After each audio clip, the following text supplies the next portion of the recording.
आज की इस वीडियो में हम आपके लिए लाए हैं बांसुरा पर सुनी जाने वाली शीतला माता की कहानी। साथ ही साथ शीतला माता की पूजा के बाद पतवारी माता की भी पूजा की जाती है। तो उसके साथ ही हम लेके आए हैं पतवारी माता की कहानी, लपसी तपसी की कहानी और विनायक जी की कहानी। आइए सबसे पहले सुनते हैं शीतला माता की कहानी।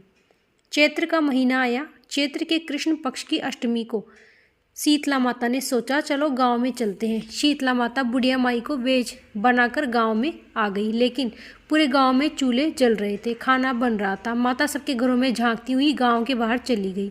गांव के बाहर एक कुमार का घर था। वहां कुमारी खाट पर बैठी थी। शीतला ने पूछा कि क्या कर रही हो, आज कोई काम नहीं क्या? तो कुमारी ने कहा कि आज तो बांसुरा है, ठंडी रोटी राबड़ी बनाई है, खाना खा ली और बना लिया। आज तो माता का भोग भी लगाया है, सभी ठंडा खाना खाएंगे। शीतला माता ने कहा कि क्या बनाया है? उसने बताया कि रोटी राबड़ी बनाई है, आप भी खा लो। कुमारी ने शीतला माता को ठंडी रोटी राबड़ी खिलाई और शीतला माता थोड़ी देर सो गई। दोपहर के बाद उठी तो कुमारी से कहा कि तुम मेरे सिर को देखो, खुजली चल रही है। फिर वह कुमारी शीतला माता का सिर देखने लगी तो उसने देखा कि दो आंखें तो आगे व एक आंख पीछे। वह देखकर घबरा गई। शीतला माता ने कहा घबराओ मत, मैं शीतला माता हूँ, तुम्हारा कुछ नहीं बिगाड़ूंगी। और आगे की तरह उसे पूरे गांव में आग लगा दी। पूरा गांव जल गया। सारे गांव वाले गांव के बाहर इकट्ठे हुए। सबके घर में आग लग गई, लेकिन कुमारी का घर बच गया। तभी सब गांव वाले कुमार से कहने लगे कि सबके घर जल गए, तुम्हारा घर कैसे बच गया? वहीं पर शीतला माता बैठी थी। उसने अपना रूप दिखाया, कहा कि तुम मुझे कोई नहीं मानते, ना ही मेरा पूजन करते हो, केवल कुमारी ही मेरा पूजन करती है और ठंडा खाती है। मैं शीतला माता हूँ, गर्म खाने से मेरा शरीर जल उठता है। सबने शीतला माता से प्रार्थना करी और राजा ने पांव पकड़ लिए और माफ़ी मांगी कि आगे से हम सब ठंडा बनाएंगे, ठंडा पूजेंगे, ठंडा खाएंगे। शीतला माता ने वापस गांव बसा दिया। कुमार की झोपड़ी की जगह महल बढ़िया बन गए और खूब ठाट बाट हो गए। 1 साल बाद चैत्र में बांसुरा आया। तब राजा ने पूरे गांव ने ठंडा बनाने को कहा और पूजन किया, ठंडा ही खाया। हे शीतला माता, जैसे पहले आई वैसे किसी के मत आना, बाद में आई वैसे सबके आना, सबकी रक्षा करना, कहते हुए सुनते हुए हुंकारा भरते सारे परिवार की रक्षा करना। पतवारी माता की कहानी। एक बार पतवारी माता पाल और विनायक जी में झगड़ा हो गया।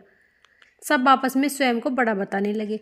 इतने में ब्राह्मण का लड़का आया। पाल पतवारी गजन जी ने उसे रोका और कहा लड़के रुक जा और हमारा न्याय कर। लड़का बोला मैं कल वापस आऊंगा तब न्याय करूंगा। घर आकर लड़के ने माँ से कहा माँ मुझे कल पाल पतवारी माता और विनायक जी का न्याय चुकाना है। तो मैं माँ ने कहा बेटा सबका बड़ा बता देना। दूसरे दिन लड़का गया और बोला पाल माता आप बड़ी हो, क्योंकि हर व्यक्ति आता है और स्नान ध्यान करके शुद्ध होकर जाता है, आप सबकी रक्षा करती हैं। हे पतवारी माता आप सबसे पहले बड़ी हो, क्योंकि कितने भी तीर्थ धर्म ध्यान कर लो पर आपकी पूजा किए बिना उनका कार्य पूर्ण नहीं होता।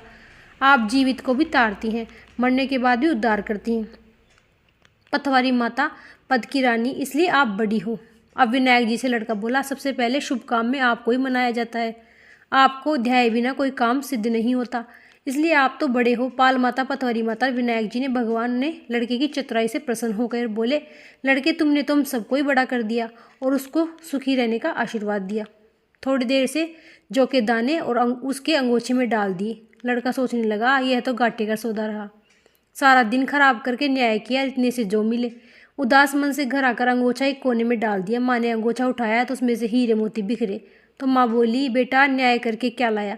लड़का बोला माँ कोने में जो पड़ा है देख ले। तो माँ ने कहा यहाँ तो हीरे मोती जगमगा रहे हैं, ढेर लगे हैं। माँ अत्यधिक प्रसन्न हो गई। माँ ने प्रसन्न मन से बेटे को बुलाया और कहा बेटा आज तो पाल माता पतवारी माता और विनायक जी भगवान हम पर प्रसन्न हुए हैं।